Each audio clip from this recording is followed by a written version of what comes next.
Welcome to Inside Out with Chris, a podcast where there are no limits or surface level conversations. I'm your host, Chris Burns, a personal development coach on a mission to empower women to move the needle in all areas of their lives. Each week we dive into deep, thought-provoking conversations with inspiring guests. We're talking deep truths, raw experiences, and dropping game-changing takeaways to help you break free of the BS holding you back. Let's transform you from the inside out.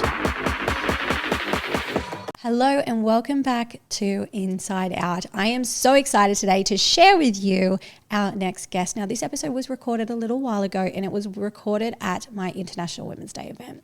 So I am sharing the mic with the beautiful Michelle Bridges, and you will hear a lot of background noise from the event. So if you haven't listened to the previous episode with Janine, I jumped on then as well and just really wanted to invite you guys to watch this episode on YouTube rather than listen on audio. Totally understand if you can't do the YouTube thing, and if you're in the car, no problem. Totally get that. You can hear us fine. It is just a little bit rowdy. All of the women from the event were having a phenomenal time, which was the entire intention of the event. And I'm really, really happy that everyone was having a good time, but it does get a little bit loud with background noise. So if you are able, I would recommend jumping on YouTube and watching this. It's a phenomenal conversation, and Michelle brought so much to the table. I absolutely loved chatting with her. So I will let you dive into the episode. Thank you. Today we're going to do things a little bit differently with the live podcast, and I'm going to ask Michelle some rapid fire questions just to kick started off and get you guys excited about learning more things about Miss Michelle over here. Okay. All right, so Bring it. We just heard Pringle song. Now tell me, what is your ultimate pump-up song? Look, that is my current pump-up song because my son is 9. So if I'm pulling out the 80s and 90s, he's like, dude, mom, please, bro. So we got, that's my pump-up. It'd have to be like, I love a good diva anthem. You know, a black lady in pain, there's nothing like it. Right, I love like it. You know, so those big old diva, classic disco party themes. Yep, here for it. We might have to request some music later, Mr. DJ. What is one fitness trend that you think is just totally bizarre? The fitness trend. Yeah, what's a fitness trend that you think is just totally bizarre, just ridiculous? Well, actually, there's a lot. There's a few, but I came across one the other day, which was all about sexual pleasure and sexual gyrations. Oh, okay. And the ladies were like trying to bring themselves to orgasm in the class. Oh. Are we allowed to talk about that? I want to be here for it, but I've got so many questions. I love that. No, you're in a room full of women that I'm more than happy to go there. So why not? I love that. Go-to snack when you're on the run. What's your thing? My go-to snack will probably just be macadamia nuts, just a handful, and maybe a bit of yogurt or something. Just real quick and real simple. I mean, I will smash a tin of sardines. Most people will gag at that, but I can simply just knock it out of the park. Bit of Tabasco, one of my favourite snacks. I mean, you got to brush your teeth Don't knock afterwards. it till you try it. Like peanut butter, Vegemite and cheese was my go-to for a while, so don't knock it till you try it, guys. Yeah. Don't knock it. Great omega-3s in sardines. True. So tell me, what is the best piece of advice that you've ever received? I've been given stacks of advice in my lifetime. One of them was health is the great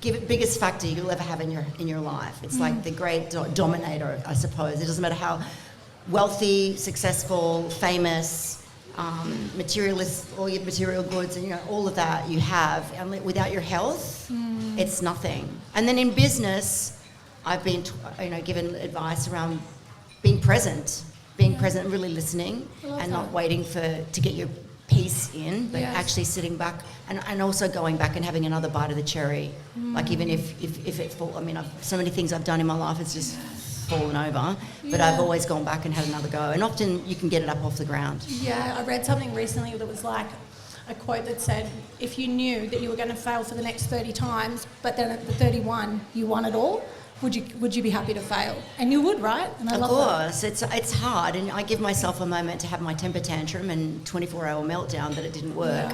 And then I get back up and try again, and I've done that consistently in my life, like multiple times. Sometimes they just never happen, and that's fine. I'll have a cry, I'll get over it. And then, but the ones where I've really pushed on and have been successful, I mean, it's very rewarding. You get your pretty woman moment, don't you? Yeah, I love that so much.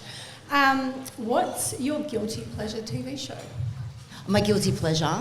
Well, I never watched this show until my best friend, who I call Uncle Shawnee because he's my son's godfather. Uncle Shawnee got me onto the Beverly Hills Housewives. Oh. What the? Such a vibe. He goes, oh, you've got to watch it. I'm like, really? Anyway, I'm in. Yeah, nice. I like it. If your life had a slogan, what would it be? If your life had a slogan, a mantra, what would it be? Oh, gosh. If in doubt, squat. I don't know. I love it. You got me on that one. Okay, so Michelle, your name is synonymous with strength, resilience, and no BS health advice. But behind the Powerhouse brand, who is Michelle Bridges today? Beyond the trainer, beyond the public figure, who are you at your core? I'm a mum. Yeah. And I love it. Yeah. I started quite late, and if I'd known what I know now, I would have started it much earlier and had an entire football team. I love it. So I had my son at 45, and so he's 9 now. So it's been a real pleasure. I mean, it's freaking hard. We all know that, of course, but it's been a delight. And I didn't really know that I was going to go there. So I'm a mum, I'm a businesswoman, I'm a speaker, I'm very passionate about women's health. Yes. I'm an advocate for women's health. I'm an advocate for my own health.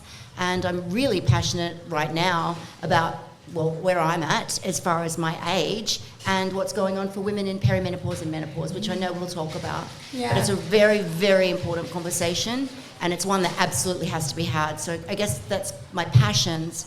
But yeah, I'm a mum, and I'm a friend, and I'm an auntie.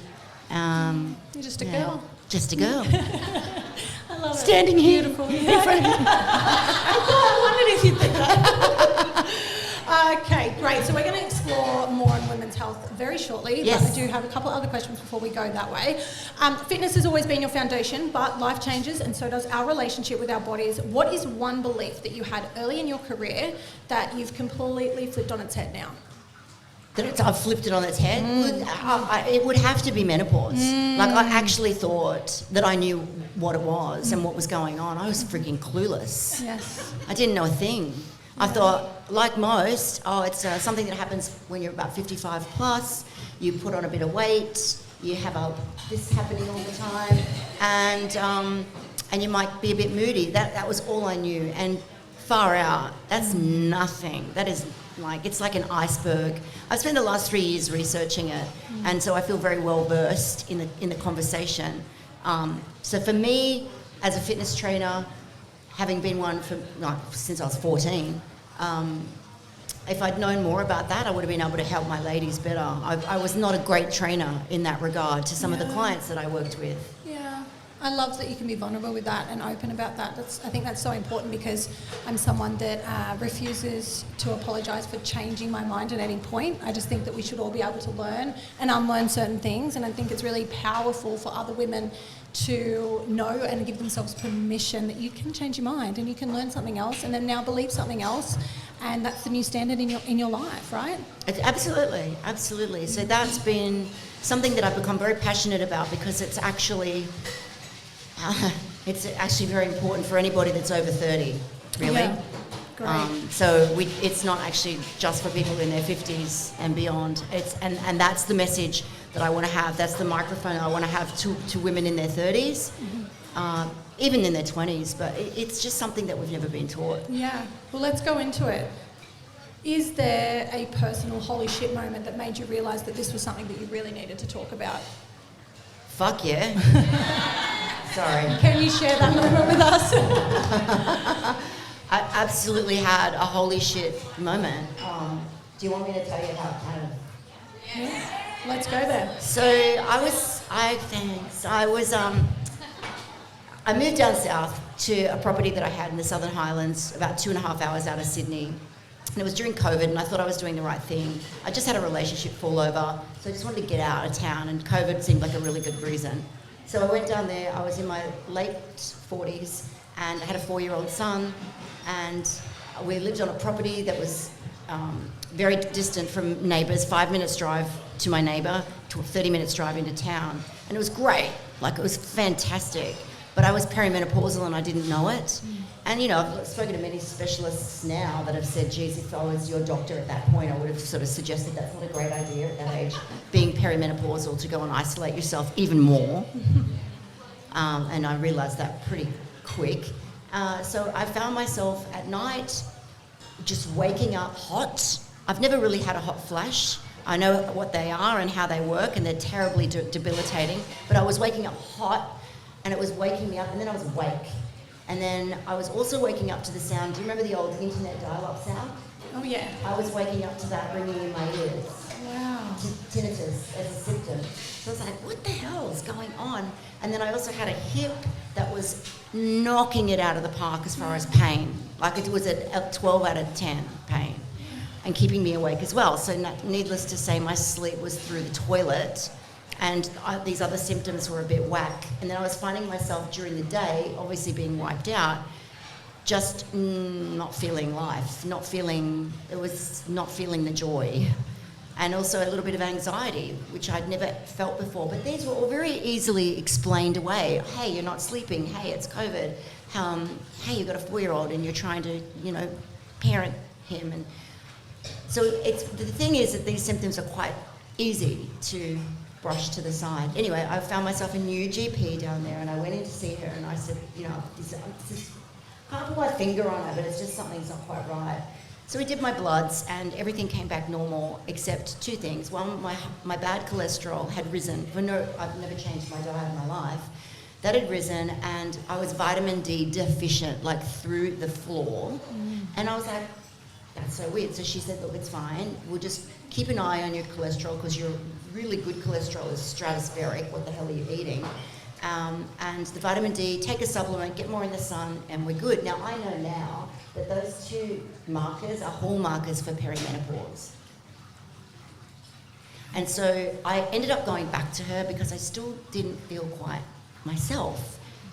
And then I started getting these weird flutterings in my chest. I'm like, oh God, is it the vaccine? Like, what the hell? So they're hooking me up to these machines. Now, I know I've got a heart like Farlap, but get me on the machine, check my heart. And I said to her, I swear I'm not a hypochondriac. But I would talk to her about feeling just a bit flat. And so she gave me a script for antidepressants. Wow. Which I've got no problem with antidepressants. I think they're great, they work for people. But for me, that was very confronting, because I was like, oh my God, am I there? Is that where I am? So that's all happening over here in my personal life. And over here in my business life, I'd had members from 12WBT asking for like 5 years for me to do a menopause program of some sort. And I was like, yeah, I'll get onto it. Yeah, whatever. I'm pretty busy. And then I thought during COVID, I've got the bandwidth. So I started researching. And I was like, what's perimenopause? And why am I ticking every single box? I didn't know that there was a thing called perimenopause. I started ticking every single box, going. And then I was listening to a podcast of a great doctor called Mary Claire Harver, which I had the great experience to speak with her on stage at the Opera House last weekend. And I was watching her Instagram post, and she was like, she speaks with such passion. Does anyone follow her? She's amazing. We all will now. And I'm seeing all the women that come into my clinic, and she specialises in peri and meno. All the women that come into my clinic, all of them, cholesterol up, no reason. She hasn't changed her diet. Vitamin D deficient, and I almost dropped the phone. So, okay, that was my holy shit moment, and I rang my team and I said, I'm perimenopausal, and I'm writing a fucking menopause program. This is nuts. But it was just the planets coming together, and from that point, once I started really digging in, I realised that this is a very important conversation, because these symptoms can start as early as 35. And most women don't know that. That is wild to me. I'm 32, so I'm like, ooh, And I can explain what's happening why here? that happens. Maybe that's why I'm so tired, is it? Oh, okay, we can explore that. You have spoken with a lot of different leaders and professionals in that space on your podcast. Yeah. Your podcast, We Have a Situation, is that right? I have. Yep. And I would love to know, what are some, you've just obviously shared your story as well, but what's something really invaluable that you've taken away from someone recently that has come on as a professional in that niche sort of area of women's health? Like, there's a lot. Much. I know how, like, how do you, I don't know how you'd sum it up, but like, is there something that you just went, fuck, this is the thing that everyone needs to start with? Yeah. I mean, outside of the symptoms, which has a laundry list of about 70 plus now, and the reason is because we have rich estrogen receptors in every part of our body. So when your estrogen falls off a cliff and goes on a roller coaster ride and your progesterone drops as well, then these symptoms can happen all over you. That's why it can be anywhere, because you have them all over your body. The ones that are really powerful and particularly start at the beginning of perimenopause are neurological, so they're in your brain. So the ones that I mentioned, anxiety, depression, sleep disturbances, mood swings, and irritability. So they're neurological. So a lot of women don't click that that's a perimenopausal or a menopausal symptom because we've only known about the hot flashes. So that's, again, that way they can be easily explained away. But the really sinister ones are the ones that you can't feel or see. And they're the ones, which I'm going to say, some of you are very young in the audience and might be going, is your bones. So your bone, you get your maximum bone and muscle mass. Muscle and bone act together as a musculoskeletal system. So if you've got strong bones, you've got strong muscles, you've got strong bones. If you've got weak muscles, you've got probably weak bones. And that happens in your 30s, you peak, and then from there on, all you're trying to do is hang on to your muscle mass and your bone density for dear life, and you can do that. And I'm sure you can understand where I'm coming from, being the person that I am. You need to exercise and eat protein and do all the things. But what we're finding is that women are coming to the doctors, and if they're lucky enough to get a DEXA scan, which tests their bones, some women can be in their 40s and have osteopenia or have already moved into osteoporosis. Women in this category can also, 1 in 2 will have an osteoporotic fracture, which means it's going to be either you or me. But the one that cracked me on the head, and I was out, is that if you have a hip fracture, there's 70% of women that have a hip fracture. We probably know some ladies that are in our elders. 70% of those women will die within the first 12 months. Shit. If they don't have surgery. 30% of them will still die even if they do have the surgery. Now I was like going, what? Osteoporosis can kill you?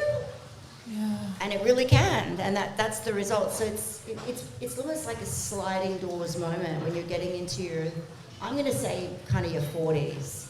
You got a chance to kind of have your trajectory go one of two ways. And, you know, like women at this age group too, we're kicking ass. We've got careers, families, elderly parents, you know, big jobs, and we need to be firing on all cylinders. And then there's this other sinister thing that's happening in the background that can really smash your life as far as bone density. It sounds like such a boring topic, but when I've uncovered what I've uncovered, man, I am so glad that I've trained all my life with weights. Yeah. Far out, I'm so grateful for that. You can change it. You can absolutely change it. And that for me, for women, I think is, you know, you just see it. You see women getting frail, losing their independence, losing their feeling like a burden. And then it takes one thing like that can just have everything unravel. And these are women that are important to us, right? They're our mums, they're our grandmothers. So yeah, that was probably the one thing that really knocked it out of the park was the fact that you can break, and when you break, things can unravel relatively quickly sometimes.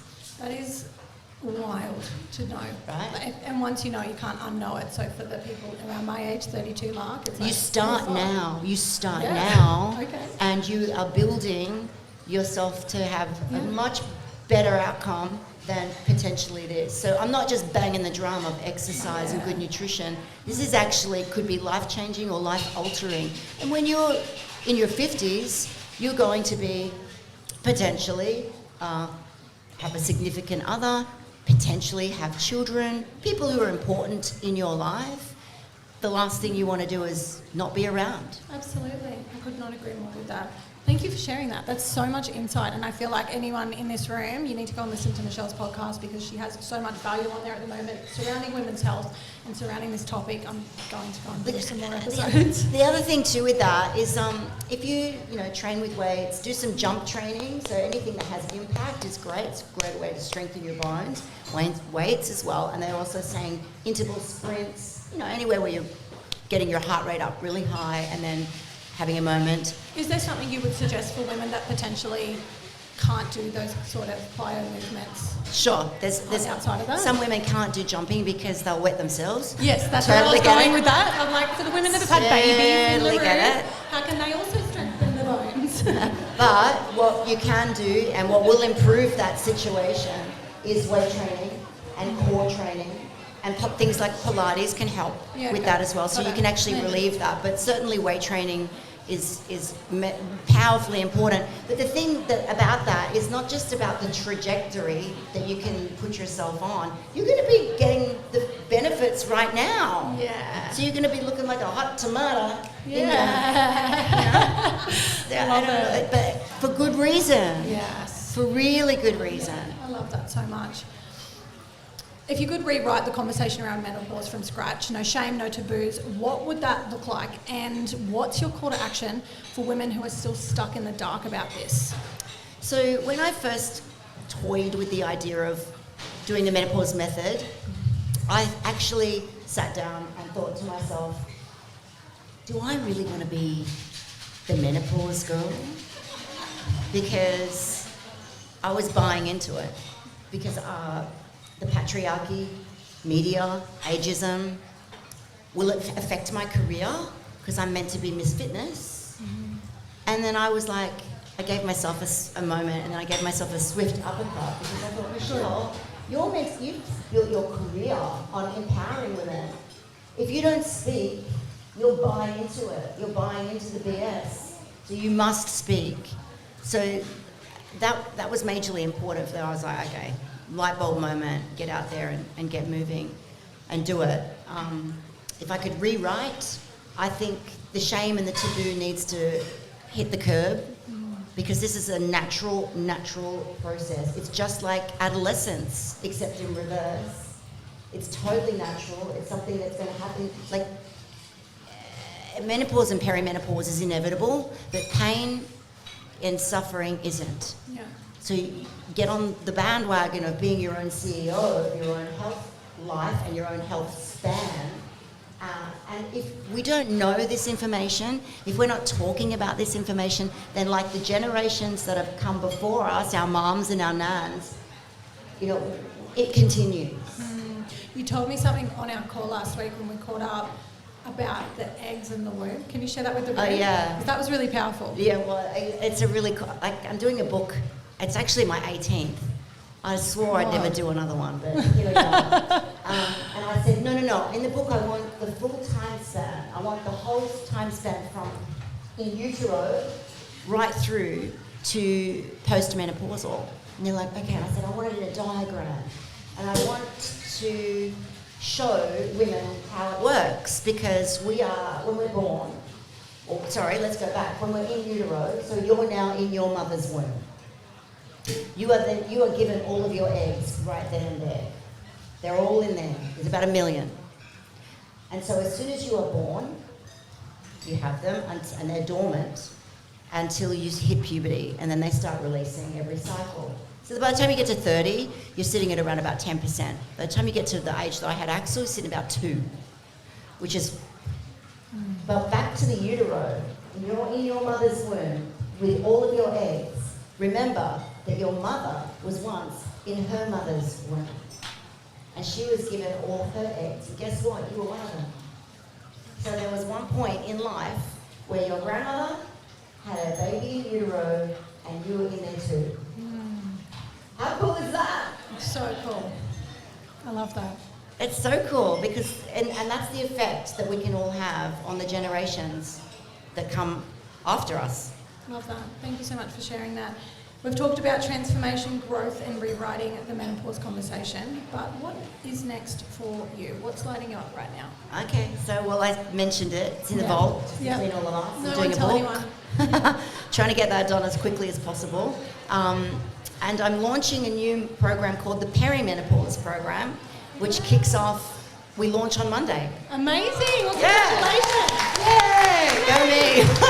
I had to film about 30 workouts at the back end of last year and got it all in the can because I thought, thank God, I had this accident happen now and not then. Yes. So that's really exciting. And it's, there's differences from the menopause method, but it all works. You could be perimenopausal and do the menopause method. You could be postmenopausal and do the perimenopause method because ultimately the information is research-backed, science-backed, and I'm not the heavy lifter in these programs. The heavy lifters and the rock stars are my specialists. Yeah. They're the ones that give the gold and open the conversation, and I really envisage that when you're sitting watching these interviews that you might be sitting with your significant other so that they're getting the information as well. Both genders need to know this. Yes. That's imperative because it affects everybody. My two friends of mine, they're lesbians and they're going through perimenopause right now. I said, Jesus Christ, I'm not coming around to your place. That must be hell on earth. That's great. Oh my gosh. Okay, so last question for you. Imagine that you're speaking directly to a woman who's feeling stuck, frustrated, and maybe even a little lost in her body right now. What's the first step she should take today? Oh my goodness, I'm going to share with you something. I don't know whether I would do it or not. Please do. I don't want to leave on a low, so I'm going to say this and then I'm going to bring us up again. Okay, great. My best friend, one of my best friends, Louise, called me this morning while I was doing my makeup. And she was distraught and crying. And I was like, what's happened? And she said, my sister's brother, family live in the UK. Sorry, my sister's, I just get upset about it. My sister's husband, his family live in the UK, and his sister just committed suicide. Oh, I'm so And she's a 47-year-old woman with two kids. Oh. And I just instantly burst into tears. I don't even know this woman, but the concept of that is earth-shattering. Yeah. And we got talking about, like, she just needed to download. And she said to me, Michelle, do you think she could have been perimenopausal? And I said, look, I don't know her medical history, but there's a very high chance that she probably was. And particularly, I don't know her history, if she was neurodivergent. She said she had ADHD, and I said, well, neurodivergent ladies, it amplifies. If you've had a history of mild depression, it can amplify. So I just was like, shit, I'm going to this, I'm trying to get ready for here. And she said, where are you going? I said, I'm going to a ladies' lunch. And she said, you can share this story if you want. Oh, And I said, you know what, I will, because you don't know what anyone's going through. And this can be quite profound for some ladies. It can be, between a scale of 1 to 10, it can be 1, it can be 15. So, and these neurological issues that turn up can be devastating. Yeah. So I think it's important for us to look after our sisters and just be there for them and ask them if they're okay or what can I do to help you out. Because we're all in this together. Yeah. We really are. And it's I think it's a really freaking powerful time. Like, I'm 54, I can't even believe it. But I feel, and I heard women at this age say this, it's going to sound so cliche, but I feel really, really good. I'm on HRT. I feel fantastic.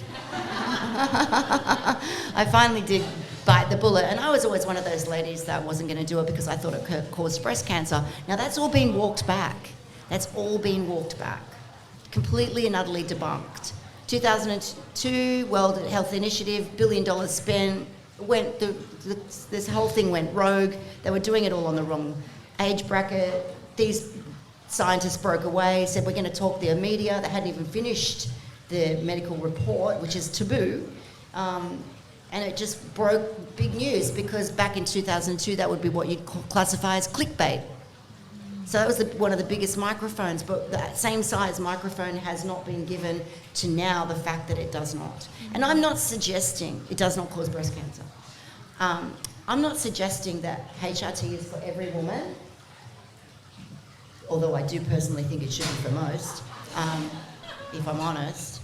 But I think every woman at least deserves the conversation and at least deserves the education, because this is impacting a woman. Well, look, if you start at 35, that's half your life. Yeah, it is.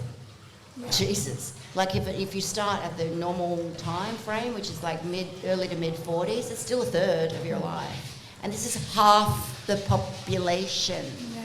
And there's been no research done until now. And my suggestion, I've gone a whole circle to get back here, would be to find yourself a GP that actually knows their shit. Now, I'm going to be honest, most don't. My 9-year-old son probably knows more about peri and meno than most GPs. And I'm not being a bitch, because it's not their fault. They didn't get the training. I've spoken to I've been getting close to around 20 neuroscientists, professors, GPs who specialise, and every single one of them said the same thing. Michelle, I got minimal to no training in perimenopause and menopause. Yeah, wow. Wow. That is wild. Hence why I was misdiagnosed and offered antidepressants. So we got a long way to go. It's going to be another easy generation before we have GPs that are going to be sitting in front of you well versed in this topic. I might go and do my medicine degree and just freaking get on with it.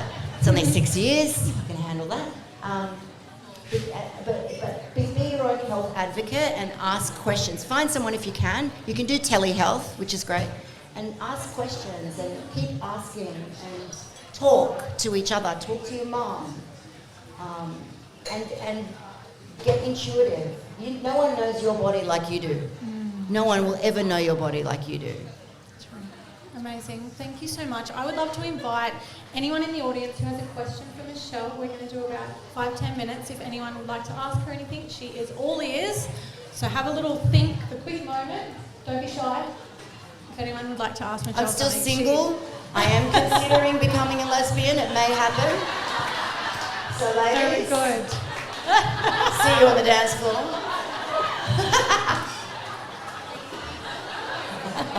I love that. Come on, here we go. Oh, we've got a question over here. Chloe, may you please give Nez the mic? Chloe. No, can I please get a microphone over here to Nez? Thank you so much. Or you can yell it, just so everyone else can hear.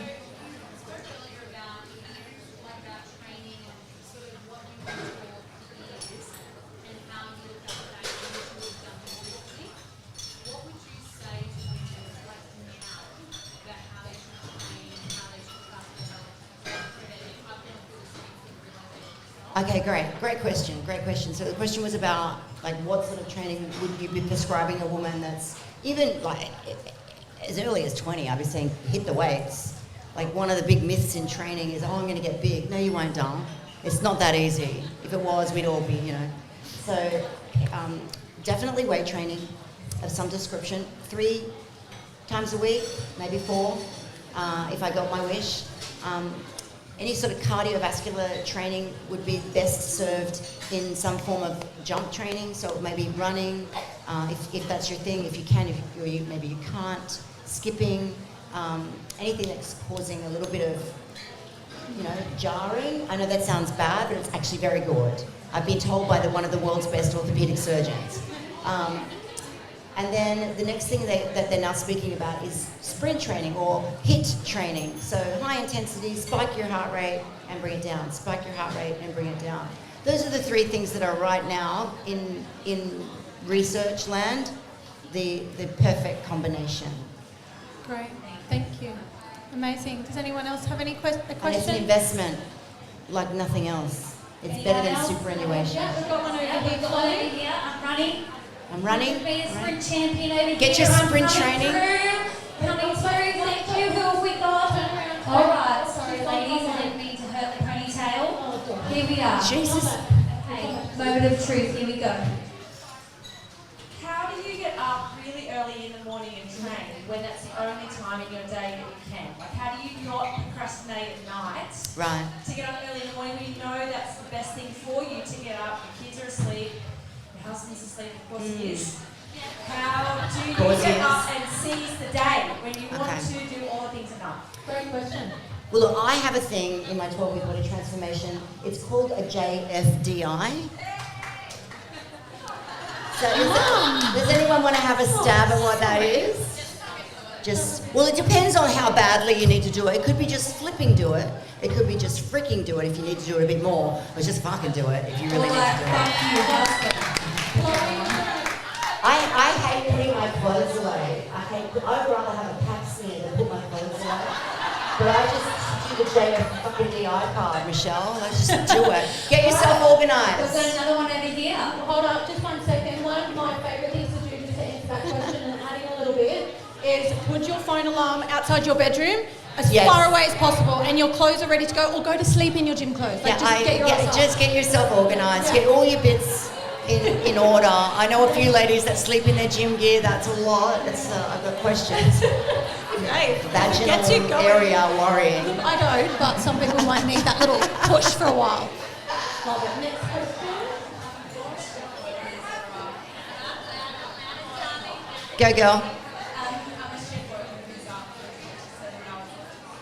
Hang on, you're going to have to go hard here, girlfriend. Come on. I was shift worker who's up for 27 hours Oh, my God. twice a week. What would you recommend to get into fitness, health, well-being when you're just struggling? Yeah, I've worked with a lot of health workers in my time, and it really is hard, you know, with regards to shift work. Shift work throws you. Again, it's going to have to come down to really getting scheduled and getting organised and making that time as opposed to finding that time. I feel you. Like being up for 27 hours, like who the hell wants to go to the freaking gym? Like, please shoot me. Okay, something I haven't talked about is there's a few things that you can do, go back to this question here, that you can do real quick to help support yourself.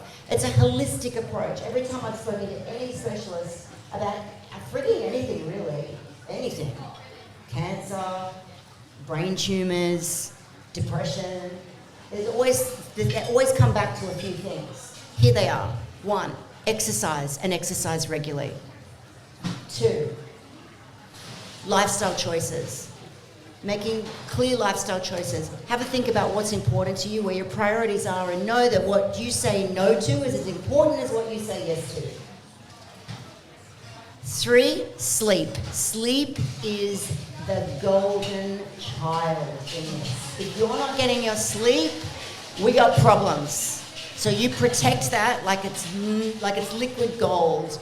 Important to make sure that you've got a little bit of a routine about your sleep health, how you go to sleep, no screens in the room, no phones in the room, put the phone out, the great one. Sleep is imperative. When you go to sleep, your brain washes itself, in a basic kind of way of saying it. It makes sense to me. It washes itself. If it's not getting cleaned, this is when you can actually start to have neurological issues going wrong for you. So sleep. What else did I? Sleep, exercise, nutrition. Oh, nutrition. Jesus, don't forget that. So eating more things off a tree and out of the ground, and less things that are being handled by man-made hands. More of that, less of that. Protein, get it into you. I know some of you might be vegetarians. You're going to have to work that little bit harder, become the CEO of your own life, get the protein in.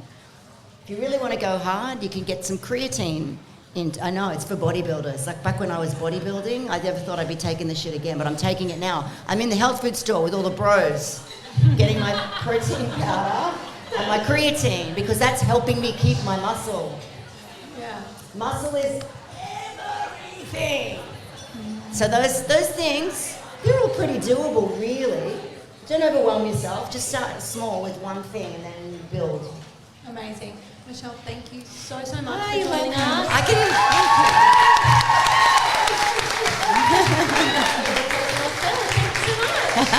I can talk under wet concrete, so it's very easy. I love it. But thanks for having me. Well done. This is an incredible event. And I'm sitting speaking with the ladies from Jen's Place. They do amazing work. They do. Like, really, it's a credit to you. So I'm going to own up now. I forgot the freaking books. Oh. Don't worry. I'm going to sign them, because I was going to sign them here today. That's perfect. And then I'm going to post them out. Thank So you, Michelle. you will get them. Amazing. Thank you so much. Thanks for tuning in to today's episode. If this landed for you, I would love if you can share this conversation to your socials, and don't forget to tag @InsideOutWithChris. Don't also forget to hit subscribe or follow so you don't miss next week's conversation. Bye.